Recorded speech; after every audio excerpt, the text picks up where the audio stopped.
Mon mari a abandonné notre fille pour un voyage aux sources chaudes avec ma sœur. Quand je l'ai appelé, il a prétendu que notre fille était avec lui. 24 heures plus tard, il était à genoux, implorant mon pardon pendant que je liquidais nos affaires. Je m'appelle Kate. J'ai 30 ans et je suis rentré d'un voyage d'affaires pour trouver ma fille de 6 ans abandonnée, seule et terrifiée parce que mon mari l'avait laissée pour partir en voyage avec ma propre sœur.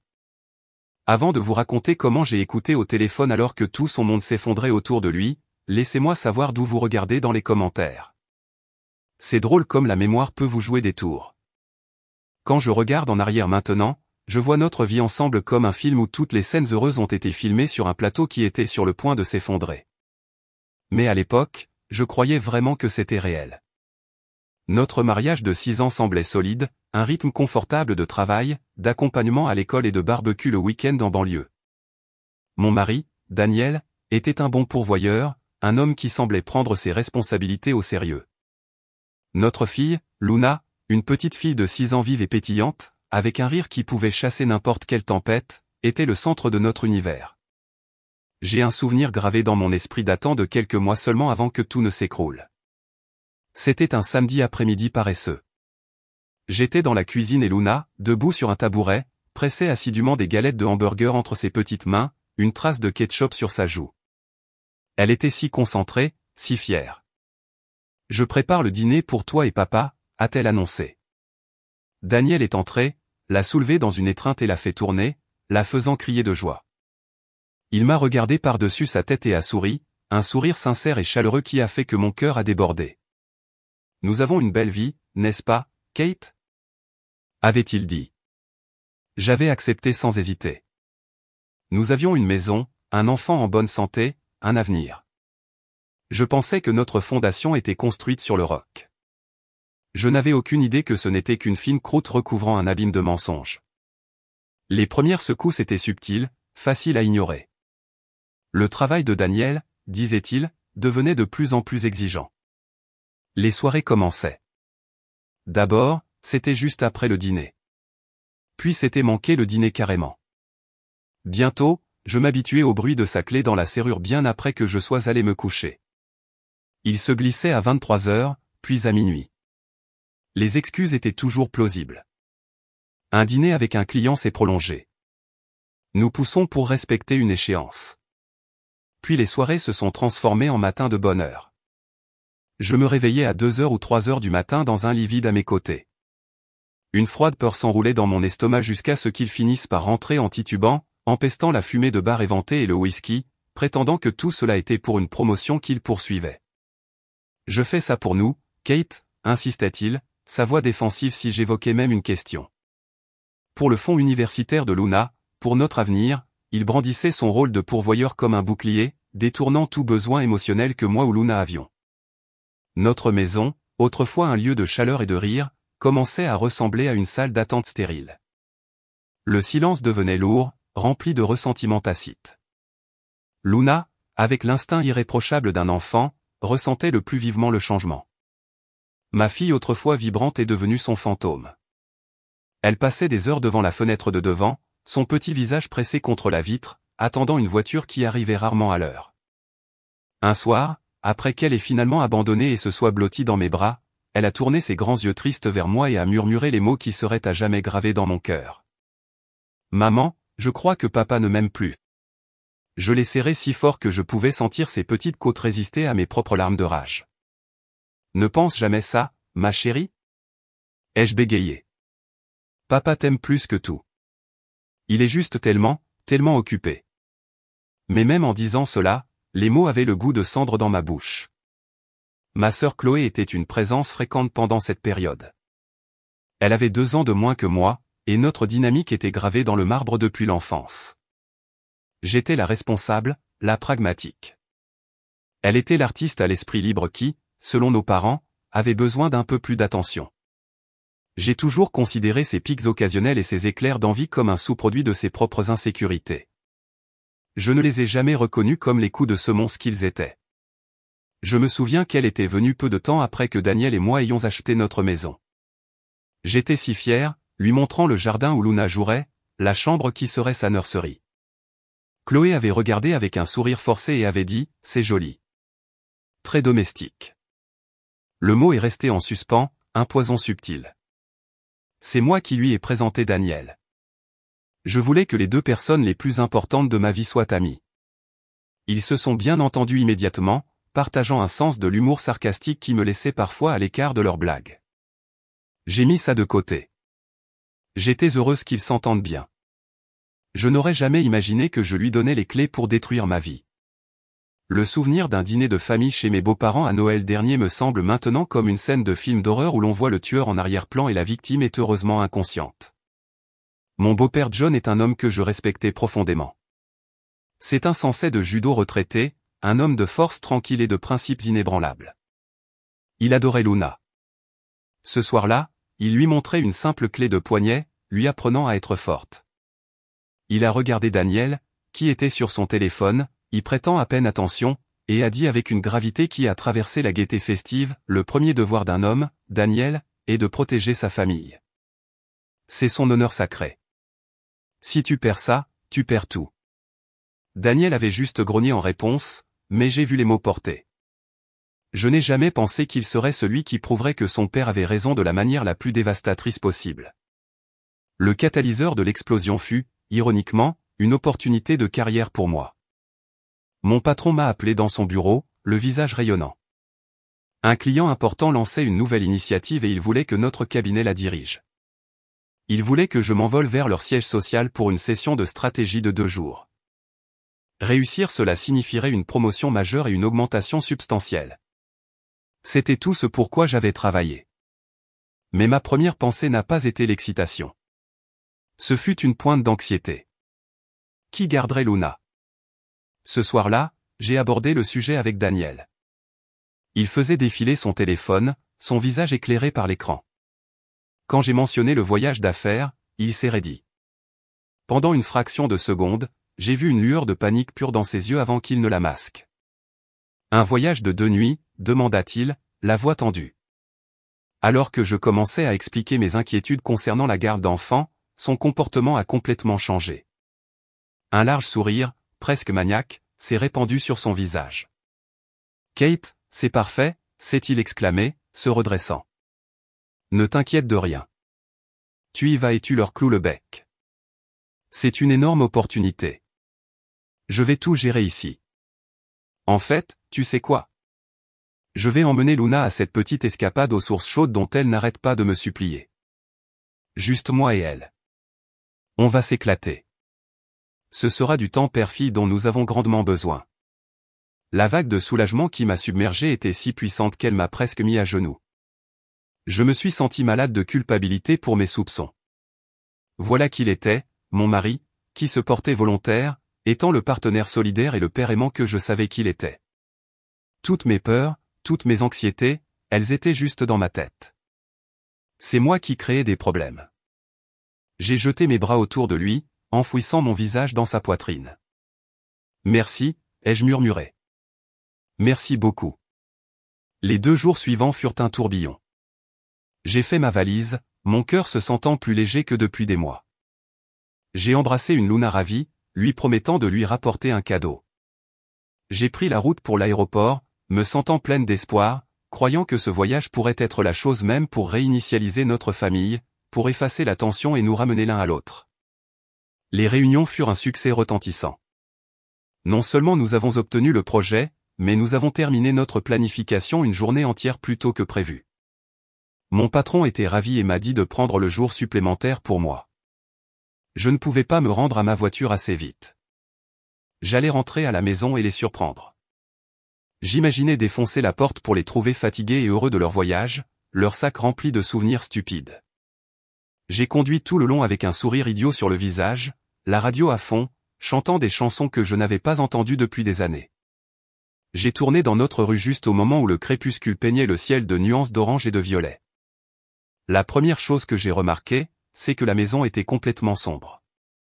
Un peu étrange, ai-je pensé, mais il devait être épuisé et se coucher tôt. J'ai garé dans l'allée, pris mon sac, et me suis faufilé jusqu'à la porte d'entrée, utilisant ma clé pour l'ouvrir le plus doucement possible. Le silence qui m'a accueilli était absolu. C'était un silence froid, mort, qui semblait fondamentalement mauvais. « Bonjour », ai-je appelé, ma voix sonnant petite dans le silence caverneux. « Je suis à la maison. » Pas de réponse. Un froid d'effroi a commencé à se former dans mon estomac. J'ai allumé la lumière du couloir et je suis entré dans le salon. Et là, je l'ai vu. Mon monde ne s'est pas juste fissuré, il s'est atomisé. Là, sur le canapé, recroquevillée en position fétale sous une seule couverture fine, se trouvait ma fille. Son visage était pâle et strié de larmes, son petit corps tremblait malgré la douceur de la soirée. Elle portait le même pyjama de licorne rose qu'elle avait mis en partant. Il y a 2 jours. L'air dans la pièce était vicié. Sur la table basse se trouvait une boîte de céréales à moitié vide et un verre de ce qui ressemblait à du lait caillé périmé. Ma mallette est tombée de ma main, heurtant le sol avec un bruit sourd.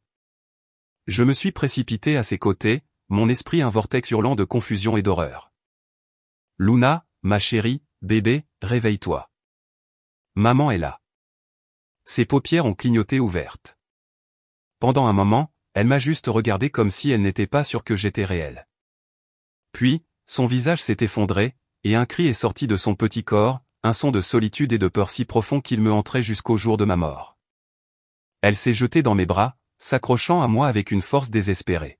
« Maman » a-t-elle sangloté, la voix rauque de pleurs. « Tu es revenu ? Je pensais que tu ne reviendrais jamais. » Je la tenais, la berçant, mon propre corps tremblant de manière incontrôlable. « Bien sûr que je suis revenu, bébé. Bien sûr. Où est papa ? » Elle a enfoui son visage dans mon cou, son petit corps tremblant. Elle a murmuré les mots qui deviendraient l'hymne de ma rage. « Il est parti le matin après ton départ. Il a dit qu'il allait aux sources chaudes. Il a dit que je devais être une grande fille et rester ici et être silencieuse. Il a dit qu'il reviendrait bientôt. » J'ai regardé autour de la zone sinistrée qu'était ma maison. Il ne l'avait pas seulement quittée. Il l'avait abandonnée. Mon mari, l'homme qui avait juré de l'aimer et de la protéger, avait laissé notre enfant de 6 ans se débrouiller seul dans une maison vide pendant près de 48 heures. Je l'ai porté dans la cuisine, mes jambes me donnant l'impression d'être faites de plomb. J'ai trouvé du pain et lui ai fait une tartine, qu'elle a dévorée comme un animal affamé. Je lui ai donné un bain, lavant la saleté et la peur. Et alors que je la tenais enveloppée dans une serviette moelleuse, ses sanglots épuisés se calmant enfin en un sommeil profond et tremblant. Je l'ai bordée dans son lit, l'entourant de ses peluches préférées, créant une douce forteresse autour d'elle. J'ai embrassé son front, et en me levant, le choc et l'horreur ont finalement reculé, laissant place à autre chose. Une rage. C'était une rage si pure et si froide qu'elle donnait l'impression que la glace se formait dans mes veines. Je suis retourné dans le salon, me suis agenouillé sur le sol froid, et pendant 1 minute entière, je me suis autorisé à craquer. J'ai pleuré sans faire de bruit, mon corps convulsant de l'agonie de tout cela. La trahison était si totale, si monstrueuse, qu'elle avait l'impression de me déchirer physiquement. Mais ensuite, j'ai regardé par la porte ouverte le visage endormi de ma fille, si innocent et si vulnérable. Et le chagrin s'est arrêté. C'était comme si un interrupteur avait été actionné. La douleur était toujours là, mais elle avait été transmutée en carburant. Je me suis levé, le dos droit, mes mains ne tremblaient plus. Je savais exactement ce que j'avais à faire. J'ai pris mon téléphone, mes doigts bougeant avec une précision glaçante. J'ai trouvé son nom, Daniel, et j'ai appuyé sur le bouton d'appel. Il a décroché à la 2e sonnerie, sa voix un murmure bas et intime. « Et, toi » a-t-il murmuré, et j'ai pu entendre le sourire dans sa voix. « Je pensais justement à toi. Comment se passe le voyage ?»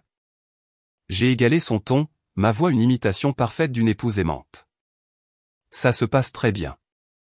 Les réunions étaient excellentes. Comment vont mes 2 personnes préférées ?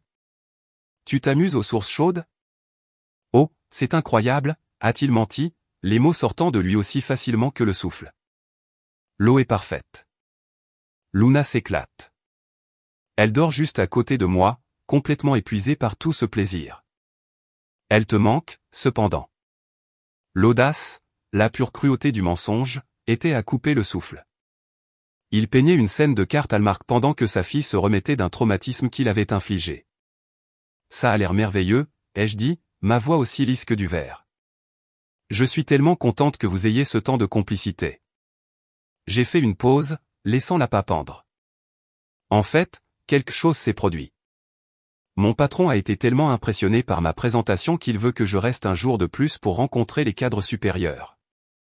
C'est un énorme avantage pour ma promotion. Le délice dans sa voix était palpable. C'était dégoûtant. Vraiment, Kate? C'est incroyable. Bien sûr, tu devrais rester. Ne t'inquiète de rien de notre côté. Nous allons tenir bon. Prends tout le temps dont tu as besoin. C'est une nouvelle formidable. Merci, chérie, ai-je dit, l'affection sonnant comme du poison sur ma langue. Je te parlerai demain. J'ai raccroché. Le piège était maintenant armé. Il n'avait aucune idée qu'il était un homme mort qui marche. Ma prochaine étape fut la tablette familiale qu'il avait laissée sur la table basse. Mon cœur était une pierre froide et lourde dans ma poitrine, mais mes mains étaient stables. J'ai ouvert son application de messagerie.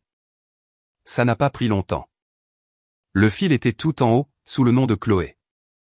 Ma sœur. J'ai commencé à faire défiler, mon estomac se retournant à chaque nouveau message. C'était des mois de l'heure, plans secrets, blagues entre eux, bavardages flirtatifs qui escaladaient en déclarations explicites. J'ai vu la toile de mensonges qu'elle avait tissée, empoisonnant méticuleusement son esprit contre moi. Kate est tellement absorbée par sa carrière, elle ne te voit même plus. Un homme comme toi a besoin d'être apprécié, Danny. Es-tu sur quel travail vraiment tard? Elle semble distante. Elle avait joué sur toutes ses insécurités, flattant son ego tout en plantant des graines de doute sur ma fidélité, mon amour, mon engagement. Et les photos, mon Dieu, les photos, des selfies d'eux dans des bars faiblement éclairés, ses bras autour d'elle, son visage contre le sien. Une photo d'eux à un concert où j'avais voulu aller, mais il avait prétendu être trop fatigué. Il y avait des douzaines de photos, une chronologie secrète de leur liaison. La légende sous l'une d'elles, écrite par Chloé, disait « Enfin avec l'homme qui me mérite ». La preuve finale et accablante se trouvait dans les messages des derniers jours. Ces textes excités à propos de leur voyage. Ces réponses sur la façon dont ils m'avaient géré. Et puis le message de Chloé qui m'a rendu physiquement malade, les voyages approchent. Rencontre-moi chez toi demain soir. 21h pile. Nous avons beaucoup à célébrer. Clin d'œil, elle prévoyait de venir chez moi. Dans notre lit demain. La rage était si intense qu'elle me faisait voir double. Ce n'était pas juste une trahison. C'était une prise de contrôle hostile. Une campagne méticuleusement planifiée par ma propre sœur pour voler ma vie. Et mon mari, l'homme qui avait juré d'être mon partenaire, avait été son complice volontaire. Il avait échangé la sécurité et le bien-être de sa fille contre cela. Le fonds universitaire, la promotion, l'avenir qu'il prétendait construire. Tout cela n'était qu'un écran de fumée. Il ne construisait rien. C'était une équipe de démolition à un homme seul. Je me suis levé et je suis allé au téléphone. Je savais qui je devais appeler ensuite. J'ai composé le numéro de ma belle-mère, Martha. Sa voix était chaleureuse quand elle a répondu. « Kate, nous parlions justement de toi. Comment s'est passé le voyage ?» J'ai gardé ma voix calme. Clinique. J'ai présenté les faits comme une procureure. « Martha, je suis à la maison. Il y a un grave problème. Daniel a laissé Luna ici seule ces 2 derniers jours. Il est parti en voyage avec Chloé. » Le silence à l'autre bout était absolu. Puis la voix de Martha, tremblante d'incrédulité. « Oh, Kate, non. Il doit y avoir une erreur. Il ne ferait pas ça. Mon Daniel ne ferait pas ça. Et avec Chloé, ça n'a aucun sens. » J'ai entendu la voix de mon beau-père en arrière-plan, vive et interrogative. « Qu'est-ce qu'il y a? Qu'est-ce qui ne va pas ?» J'ai entendu l'explication étouffée de Martha, puis la voix de John est arrivée au téléphone, et toute la chaleur avait disparu. Elle avait été remplacée par de l'acier. « Kate, dis-moi tout. Ne manque aucun détail. » Je l'ai fait. Je lui ai parlé de la maison sombre, de l'état de Luna, des mensonges au téléphone, des messages, du rendez-vous prévu avec Chloé. Quand j'ai eu fini, le silence qui a suivi était lourd et terrifiant. « Ce garçon, » a finalement dit John, sa voix un grondement bas et contrôlé de pure fureur. Il a oublié absolument tout ce que je lui ai jamais appris. Laisser un enfant n'est pas une erreur. C'est un péché impardonnable. Nous arrivons. Attendez, ai-je dit, une idée se formant dans l'espace froid et clair de mon esprit.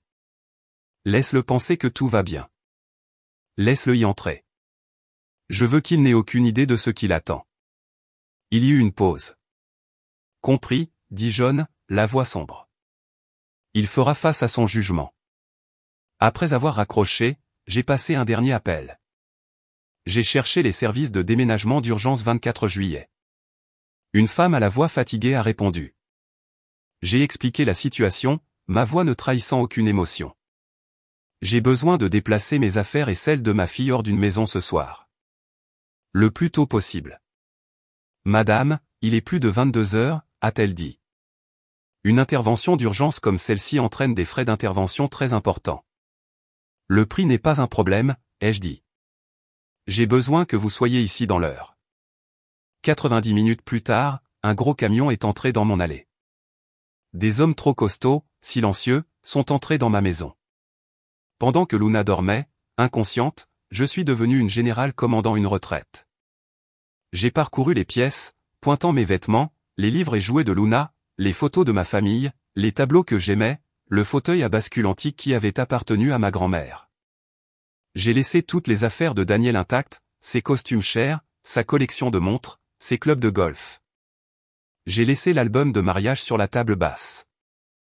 Je voulais qu'il voie exactement ce qu'il avait perdu. À 3 heures du matin, c'était fait.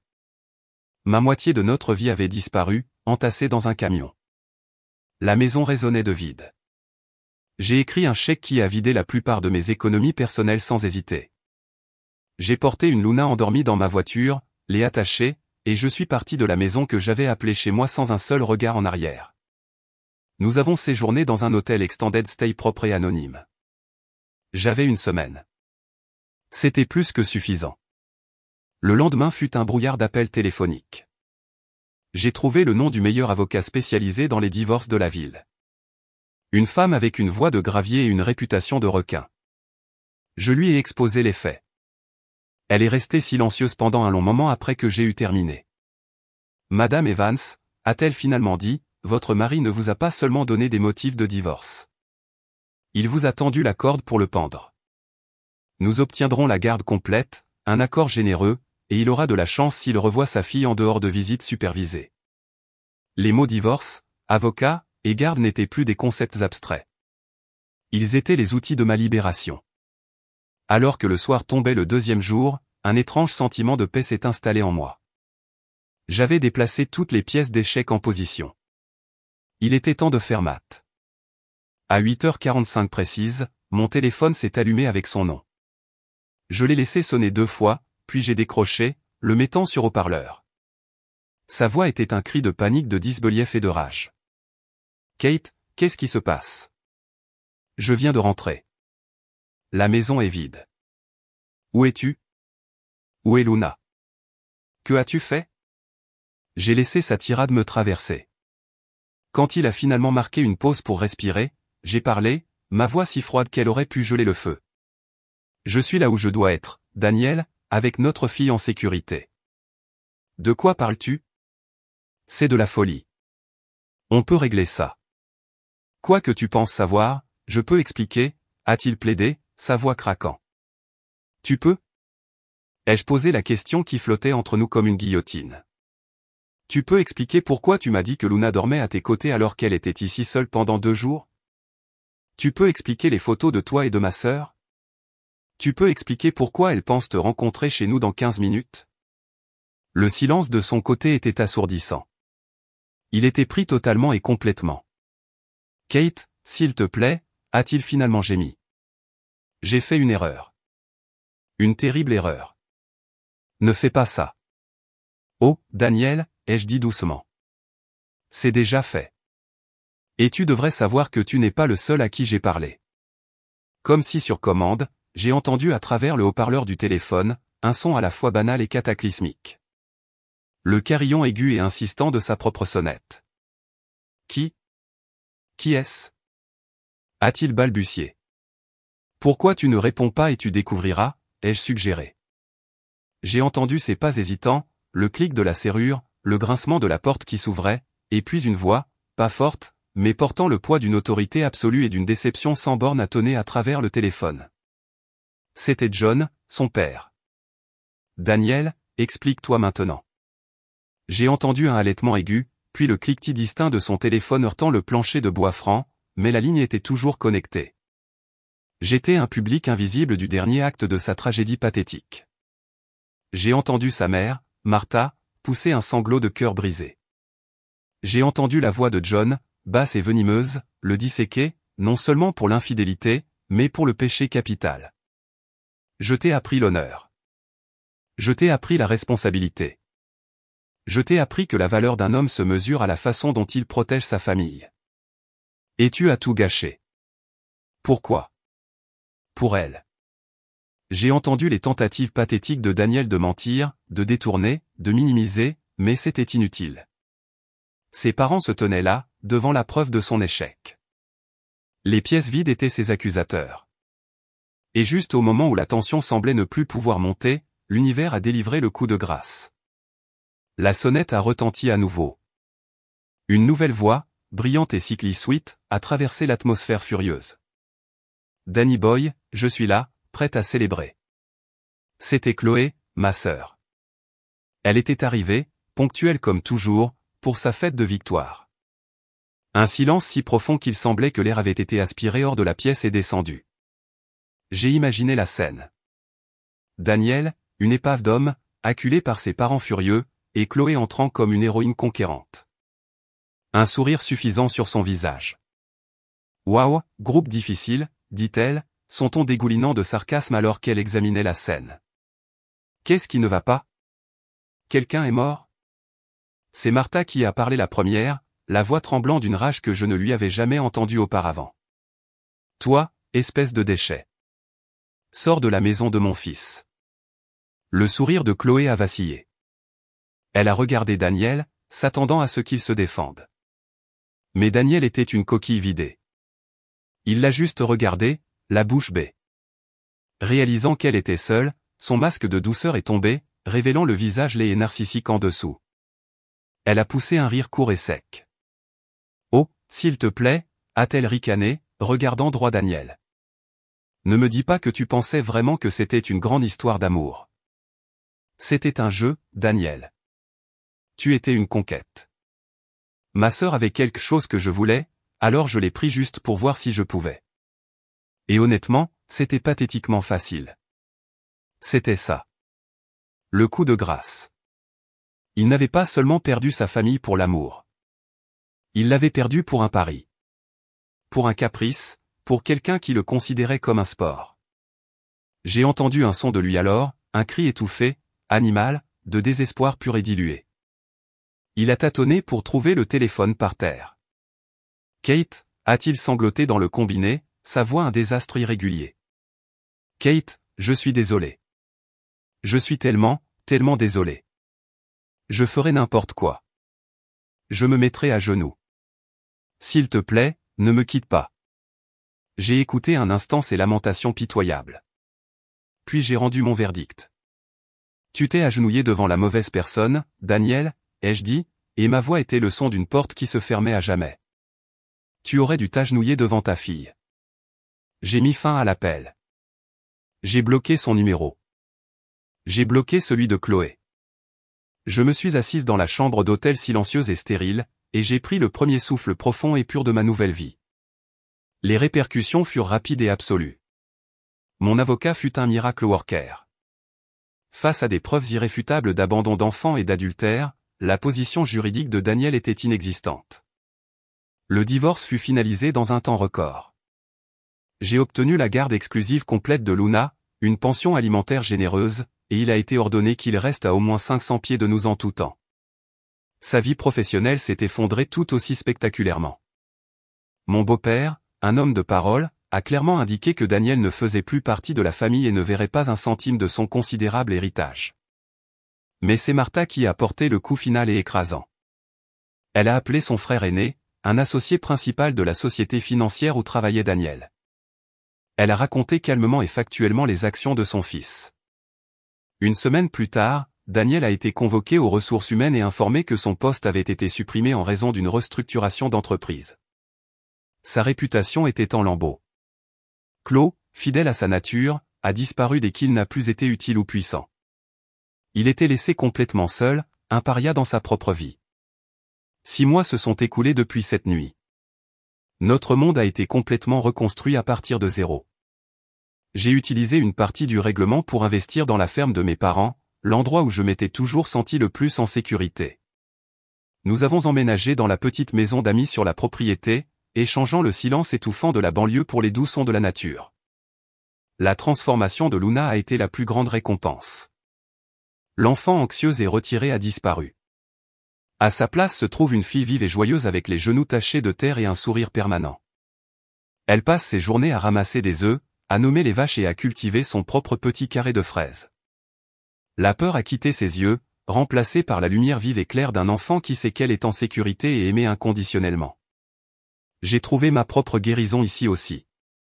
J'aide mes parents à gérer l'épicerie de la ferme, mes mains occupées par un travail tangible et honnête. Et les soirs calmes, je déverse mon énergie dans une communauté en ligne que j'ai créée, un réseau de soutien pour les femmes et les mères qui échappent à des situations toxiques. Partager mon histoire, j'ai découvert, était la dernière étape pour reprendre mon pouvoir. J'ai transformé ma douleur la plus profonde en un phare pour les autres. Hier encore, j'étais assise sur le porche à regarder Luna chasser les lucioles dans le crépuscule. Elle a couru vers moi, les mains en coupe, le visage illuminé par la magie. « Regarde, maman », a-t-elle murmuré, ouvrant ses mains pour révéler une lumière clignotante. J'ai attrapé une étoile. Je l'ai serrée fort, respirant l'odeur douce de l'herbe fraîchement coupée et de l'air d'été. J'ai pensé à Daniel, un souvenir lointain d'un homme qui avait une galaxie entière dans ses mains et qui a tout échangé contre une poignée de poussière. Il avait tout perdu. « Tu l'as sûrement fait, ma chérie », ai-je murmuré en retour, embrassant le sommet de sa tête, et regarde tous les autres qui t'attendent.